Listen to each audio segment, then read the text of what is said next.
वजीर खजाना इसहाक डार ने इलेक्शन अखराजात बिल कौमी असम्बली में पेश कर दिया। कहते हैं तमाम असम्बलियों के इंतखाबात एक रोज ही होने चाहिए। ऐवान ने एक करारदाद के जरिए सुप्रीम कोर्ट के अक़लियती फैसले पर अमल दरामद से रोका। इलेक्शन कमीशन को फंड्स के इजरा का फैसला भी पार्लियामेंट ही करेगी। स्पीकर ने बिल मुतालिका कायमा कमेटी को भेज दिया। सेनेट ने सूबों में और विफाक में एक ही रोज इंतखाबात कराने की करारदाद मंजूर कर ली। तमाम असेंबलियों के इंतखाबात एक दिन में कराने की करारदाद सेनेटर ताहिर बजंजू ने पेश की। ऑपोजिशन की जानिब से पेश करदा करारदाद मुस्तरद। ऑपोजिशन का करारदाद मुस्तरद होने पर ऐवान से walkout.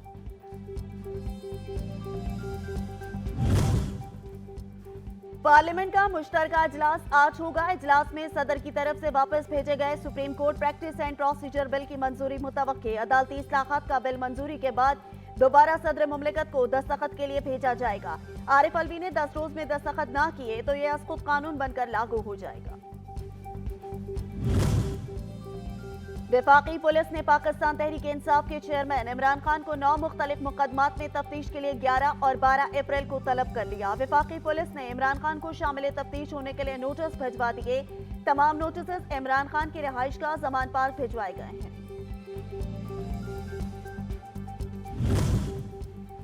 Chief justice of Pakistan justice Umar Ata Bandial समेत सुप्रीम कोर्ट के 4 जजेस के खिलाफ सुप्रीम जुडिशल काउंसिल में शिकायत दायर की गई। Chief justice Umar Ata Bandial, justice Munib Akhtar, justice Ejazul Hasan और जस्टिस मज़ाहिर अली अकबर नकवी के खिलाफ शिकायत सरदार सलमान जोगर एडवोकेट ने दर्ज करवाई है।